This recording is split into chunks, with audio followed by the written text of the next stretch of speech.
찬송하시겠습니다. 찬송가 408장입니다. 찬송가 408장.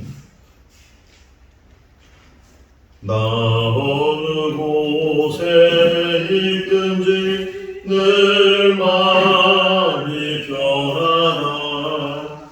주 예수 주신 평안아 늘 충만하도다. 나의 마음속에는 평안해. 나의 마음속에는 평안해. 악한 죄 파도가 많으나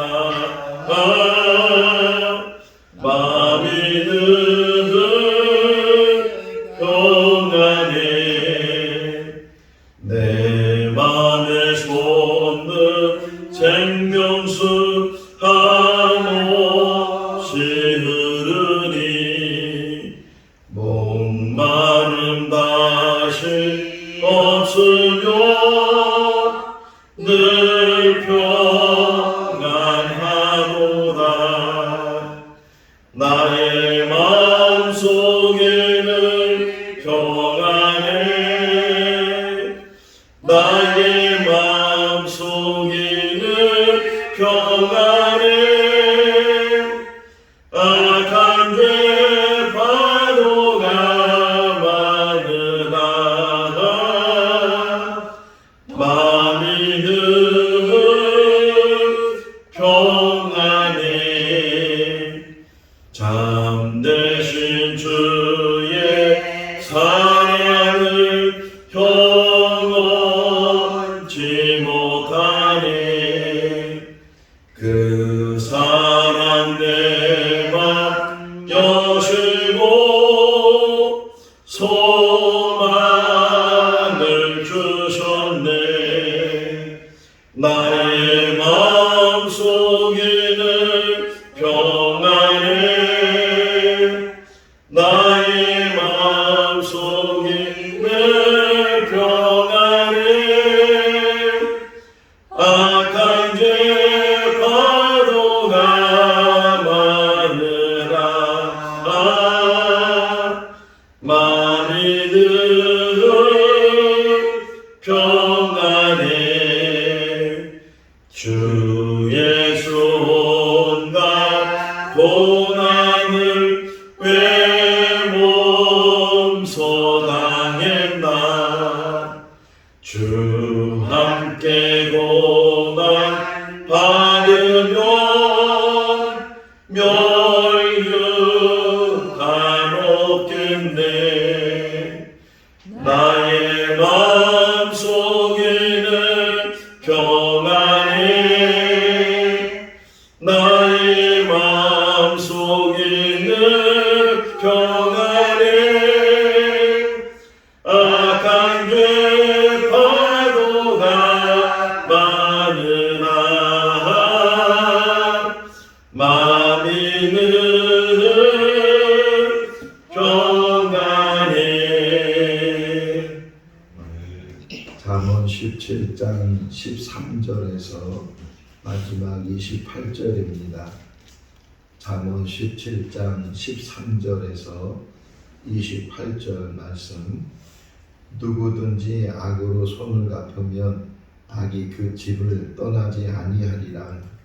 다투는 시작은 등에서 물이 새는 것 같은즉 싸움이 일어나기 전에 시비를 그칠 것이니라. 악인을 의롭다 하고 의인을 악하다 하는 이 두 사람은 다 하나님께 미움을 받느니라.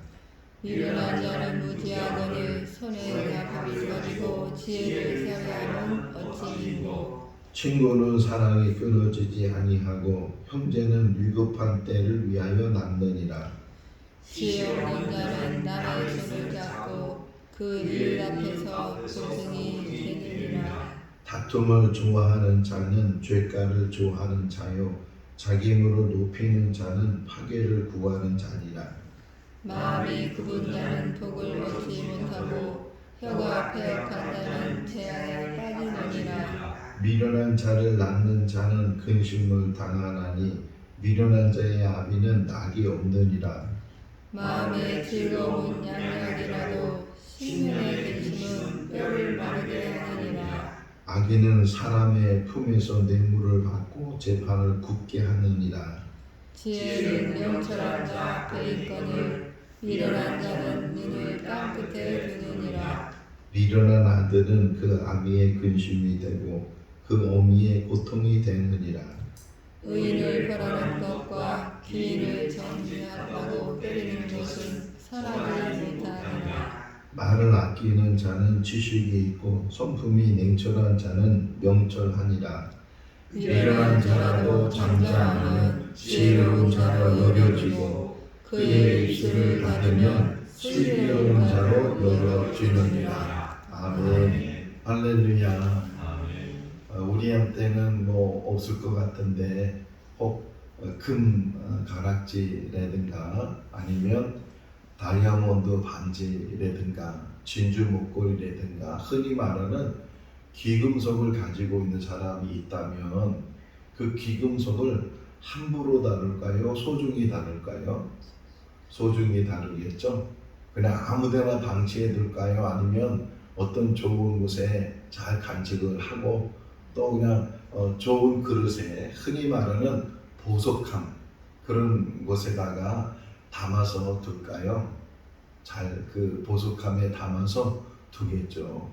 어떤 사람이 또 청자를 가지고 있다면 고려 청자를 가지고 있다면 저는 한 번도 직접 본 적이 없는데 그런 고려 청자를 가지고 있다면 그건 역시도 함부로 다루지 않고 소중하게 여길 거예요.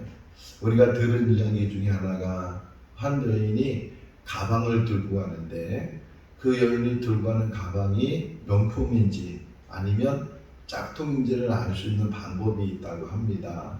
비가 오면 그 가방을 머리에 이면 짝퉁이고 비가 오는데도 불구하고 옷이 젖는데도 불구하고 그 가방을 품고 가면 그것은 명품이다 이렇게 이야기를 하기도 합니다. 왜 이런 이야기를 하냐면 소중한 것, 귀한 것은 함부로 다루지 않고 잘 간직하고 간수하는 것처럼 우리 인생을 살아가면서 또 우리가 가지고 있는 것 중에 가장 소중한 게 뭐냐? 적어도 이 잠언에서 가르쳐주고 있는 그 소중한 것 중에 하나가 지혜인데 이 지혜를 어디다 담고 다니냐면 마음에다 담고 다닌다는 거예요. 그러니까 보물을 이 보물함에 보석함에 잘 담는 것처럼 잠언에서 말하고 있는 지혜와 명철과 또 선한 것 이런 모든 것들을 담는 것이 마음이에요. 또 반대로 이 약한 것들, 더러운 것들, 불의한 것들, 사악한 것들 또 이런 것도 담고 있는 게 마음이에요.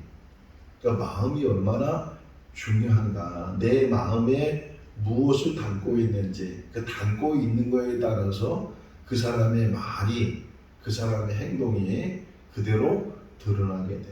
그래서 누구를 만나든지 그 사람이 하는 말을 들어보면 또 그 사람이 하는 행동을 보면 아, 저 사람이 지금 어떤 마음을 가지고 있는가, 선한 마음을 가지고 있는지 또는 악한 마음을 가지고 있는지 하는 것을 알 수가 있다는 거예요.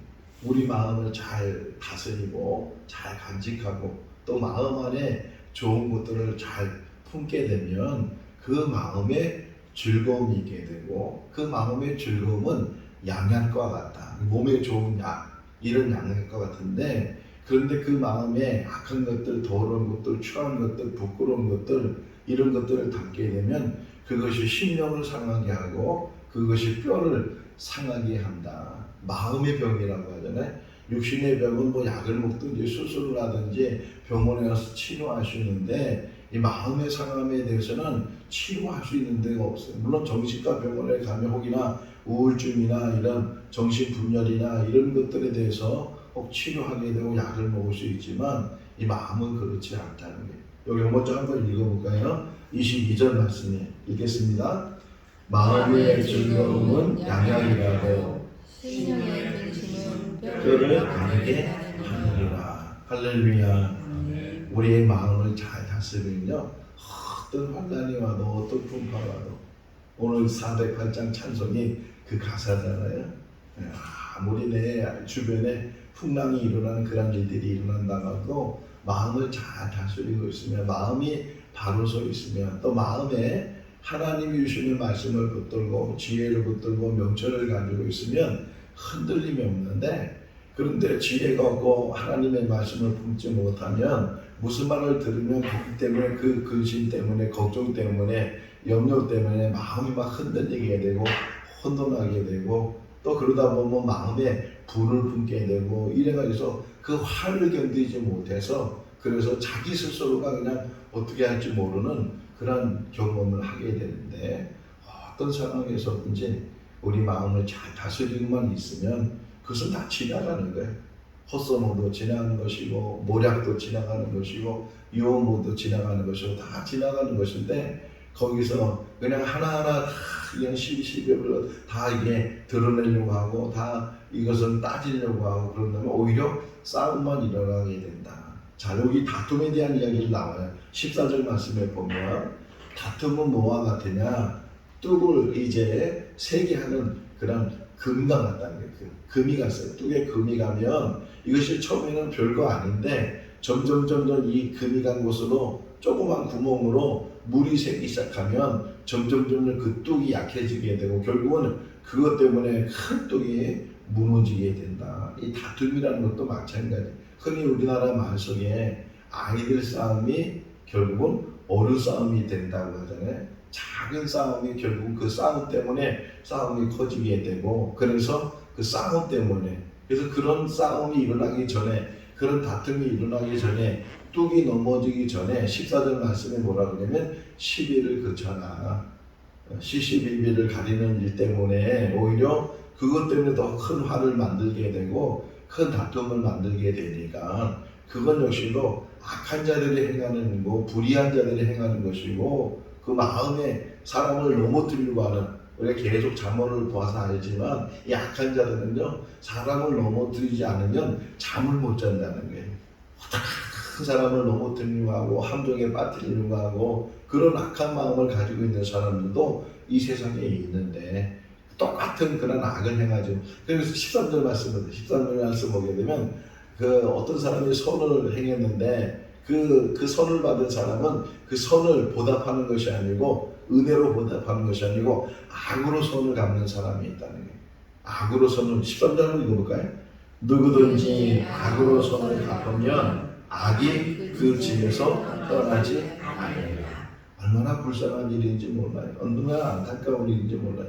자기 한 사람으로 망하는 것이 아니고 그 악한 것이 그 자녀들 자손들에게도 흐르게 되고, 하나님 말씀하시잖아요. 선한 일을 하고 하나님을 잘 경외하고 그런 자들에게는 천대의 복을 줄 뿐만 아니라 하나님의 말씀을 불순종하고 불의를 행하고 이런 자들은 3, 4대의 대가 다 끊어진다는 거예요. 3, 4대의 대가 끊어지면 모든 것이 끝나는 거예요.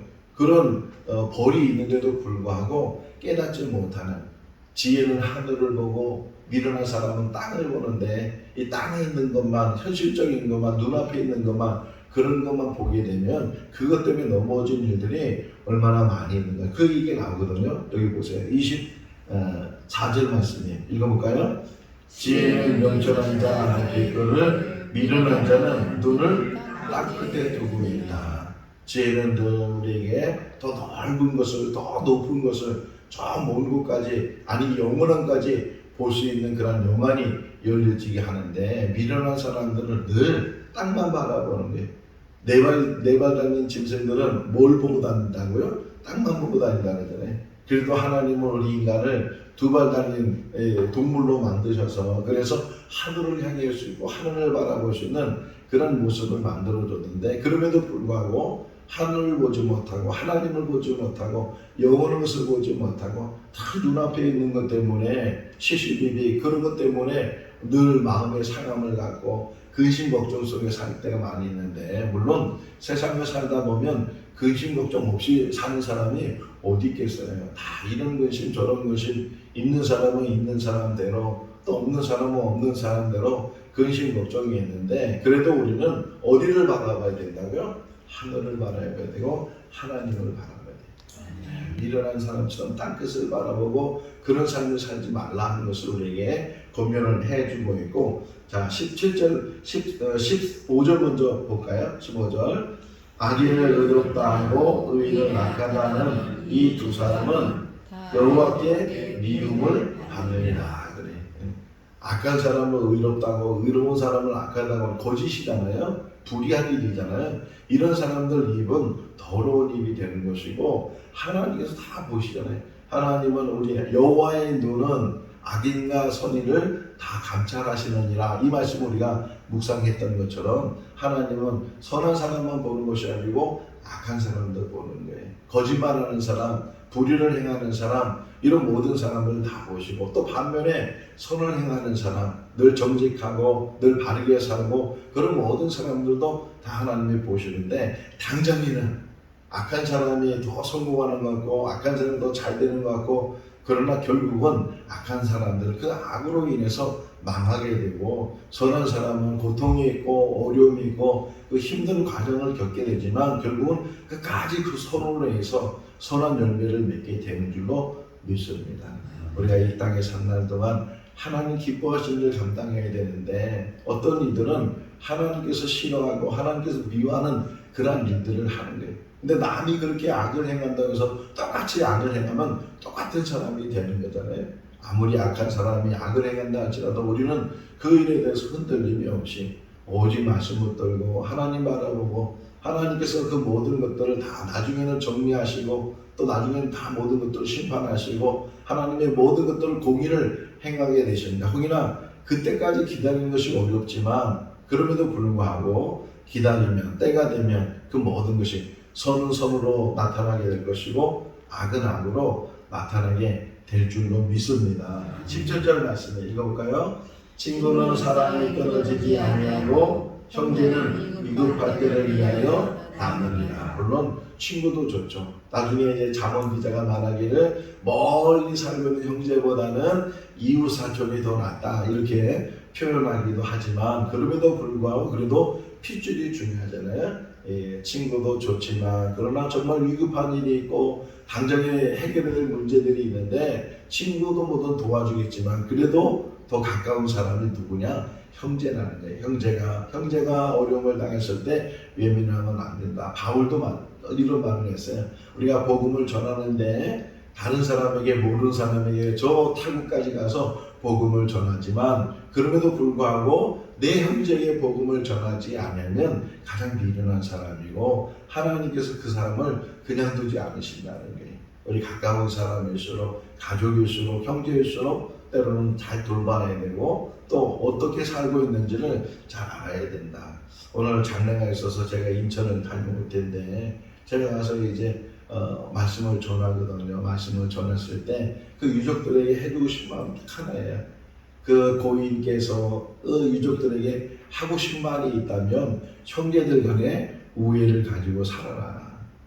아들만 5을 낳았어요. 아들만 5을 낳았는데 그 아들 5이 지금 다 뿔뿔이 흩어져 살긴 하지만 그럼에도 불구하고 형제들 간의 우애를 가지고 서로 사랑하고 친구도 좋지만 그러나 위급할 때는 형제가 더 중요하다고 오늘 잠언이 말하고 있는 것처럼 가까운 사람일수록 가족끼리 더 보살펴주고 더 돌봐주는 그런 삶을 우리가 살아야 될 줄로 믿습니다. 자, 20절 말씀을 보면 마음이 굳은 자, 아까 처음에 마음을 얘기했잖아요. 마음이 바르게 서 있어야 되고 마음에 담겨 있는 것이 중요한데 그 마음이 굳어 있고 마음이 삐뚤어져 있는 그런 사람은 결국 그 삐뚤어진 마음 때문에, 그 굳은 마음 때문에 선을 행하지 못하고 하나님 뜻을 이루지 못하게 되고, 그러니까 우리가 살펴야 될 게 뭐냐? 우리의 마음이. 오늘도 우리의 마음을 어제 마음이 아니에요. 작년의 마음이 아니에요. 지금의 마음. 내 지금의 마음이 어떤 마음을 가지고 있는지 그런 것들을 잘 살펴서, 혹이나 구부러진 게 있다면, 혹이나 이렇게 길 가다가 차 끌고 가다가 이렇게 보면 찌그러진 것을 고쳐준다는 그런 이 글씨를 보게 되잖아요.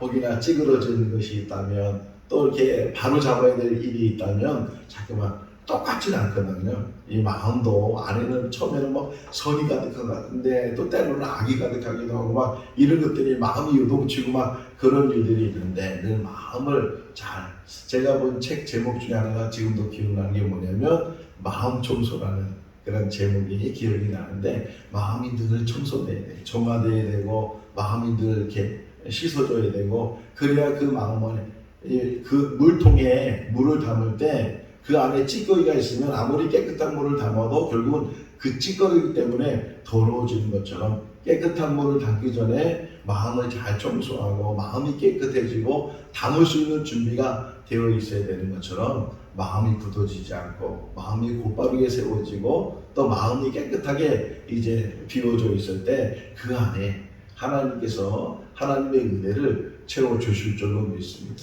무엇보다도 주의 성령이 우리에게 채워지게 될 줄로 믿습니다. 자, 25절에 25절 읽어볼까요? 미련한 아들은 그 아비의 근심이 되고 그 어미의 고통이 되느냐. 그 아비, 그 어미 이렇게 표현했어요. 잠언 기자가 뭐가요? 아들이 있는데 그 아들이 미련한 아들일 때 정말 지혜를 가지고 바르게 살아야 되는데 그 바르게 살지 못하고 늘 미련하게 악하게 그렇게 추하게 살게 되면 결국 그 아비, 그 어미에게 이제 마음의 근심이 되고 마음의 고통이 된다. 혹이나 우리가 우리를 못 보잖아요. 다른 사람의 미련한 것을 보면서 혹이나 우리가 행동하는 미련한 일에 대해서는 잘 보지 못할 때가 많이 있는데 혹이나 내가 미련하게 살지는 않는지 미련한 말을 하고 있는지 아닌지 미련한 행동을 하고 있는지 아닌지 이런 것들을 잘 살펴서 그래서 미련하지 않도록 살아야 돼. 마지막 이제 끝부분에 27절 28절은 참 재밌는 표현인데 어떤 표현이냐면 혹이나 부족해도 그것을 드러내지 않으면 혹이나 부족해도 그러니까 말을 줄이면 말을 하지 않으면 이 사람이 지혜로운 사람인지 미련한 사람인지 깨닫지 못하게 되고 오히려 지혜로운 사람으로 여기게 된다는 거예요. 말하는 것, 행동하는 것 우리가 다 드러내는 게 뭐예요? 그냥 우리 말하는 것 때문에 행동하는 것 때문에 결국 금방 드러나게 되는데 좀 더 신중하고 좀 더 말에 있어서 조심하고 이렇게 잘 한번 20절 28절 같이 읽어볼까요? 말을 아끼는 자는 지식이 있고 성품이 냉철한 자는 명철하느니라. 미련한 자라도 잠잠하면 지혜로운 자로 여기고 그 입술을 닫으면 슬기로운 자로 여기느니라. 그 사람이 미련한지 그 사람이 어떻게 뭐 문제가 있는지 알 수가 없다는 거예요. 말을 줄이고 그 입을 닫으면 그러니까 신중하면 좀 더 내가 그 말에 있어서 책임지는 말을 우리가 하게 되면 사람들이 인정하게 되는데 이 말 때문에 다 이게 도돌나는 거예요. 다 드러나게 되는 거예요. 행동 때문에 그 모든 것들이 금방 드러나는 거예요. 그래서 깊이 있는 사람들은 말하는 것도 신중하고 또 행동하는 것도 그냥 함부로 행동하지 않고 그런 그게 지혜라 하는 것을 우리에게 가르쳐주고 있어요. 제가 20대니까 지금 한 40년 전의 일인데 어느 교회 목사님 그때는 제가 이해를 못했어요. 그 목사님하고 만나면 그 목사님이 얼마나 느리게 말하는지 우리는 그 답답해. 그냥 목사님이 얼마나 느리게 설교도 그렇게 설교도 얼마나 지금 제가 말하는 거에 제가 그분의 2배 정도 말하는 것 정도로 그렇게 느리게 말을 해요. 근데 이제 제가 나이가 들고 이제 30, 40이 지나고 지금 이 나이가 되니까 그분을 이해하겠더라고요. 그분의 이 목회 삶 속에서 말 때문에 하는 실수가 얼마나 많은지 이 말 한마디 한마디로 신중하게 물론 더디게 하고 느리게 하는 것 때문에 좀 답답한 점이 없지 않아 있지만 근데 지금 생각해 보면 참 신중하고 말에 대해서 책임지고 하는 그런 모습이었다라는 생각을 갖게 되는데 우리 인생 속에서도 항상 지혜를 가지고 함부로 말하지 말고 서둘러 말하지 말고 급히 말하지 말고 야고보서 1장에서도 말하잖아요. 듣는 것은 급히 하고 말하는 것은 더디하라 이렇게 권면해주고 있는 것처럼 우리가 오늘도 하루의 삶을 살아가면서 말하는 것, 행동하는 것 신중하게 하고 지혜롭게 하고 슬기롭게 하고 하나님 기뻐하시는 그런 삶을 사는 우리 모두가 다 될 수 있기를 주님의 이름으로 축원합니다. 기도하겠습니다. 사랑과 은혜가 많으신 하나님 아버지, 오늘도 또 새날을 주시고 또 한 주간 시작하는 월요일 주님의 전에서 또 이 영상을 통해서 같이 예배드릴 수 있도록 인도하여 주신 것 감사합니다. 잠언의 말씀을 보면서 우리는 우리의 모습을 보지 못할 때가 많이 있습니다. 지혜로운 자가 되라고 말씀하시는데 우리는 그 지혜가 무엇인지도 깨닫지 못하고 또 그 지혜를 마음에 담지도 못하는 어리석은 삶을 살 때가 많이 있습니다. 하나님, 우리 마음을 다스릴 수 있도록 또 우리 마음을 잘 깨끗하게 청소하고 또 주님이 주시는 보석 같은 그런 말씀들을, 은혜들을 마음에 담아서 이 땅에 사는 날 동안 말과 행함에 있어서 실수함이 없게 해주시고 부끄러움이 없을 수 있도록 은혜로 도와여 주시옵소서. 악한 자를 선하다고 하고 선한 자를 악하다고 하는 자는 하나님이 미워하신다고 말씀하셨는데 아버지, 사리의 분별을 잘 할 수 있도록 우리에게 지혜를 덧입혀 주시고 분별력과 또 판단력을 도와여 주셔서 무엇이 옳은지, 무엇이 그른지, 무엇이 선한지, 무엇이 악한 일을 깨닫는 지혜를 도와여 주시옵소서. 어떤 시련과 어떤 어려움이 온다 할지라도 흔들림이 없게 해주시고 풍랑이 있다 할지라도 우리 마음은 고요할 수 있도록 또 우리 마음은 평안할 수 있도록 즐거울 수 있도록 은혜로 덧입혀 주시옵소서. 생거진천교회 축복해 주시고 또 생거진천에서 모든 성도를 한 사람 한 사람 붙들어 주시고 믿음의 바로 서게 하시고 거듭내게 하시고 하나님 백성으로 이 땅에 살다가 하나님 부르시면 천국에서 영원한 삶을 사는 믿음의 사람들이 다 되게 하여 주시옵소서. 너 주 안에서 복된 하루의 삶이 되게 하여 주시기를 간절히 바라옵고 우리를 구원하신 예수님의 이름으로 기도하옵나이다. 아멘. 마쳤습니다. 자유롭게 기도하시기 바랍니다.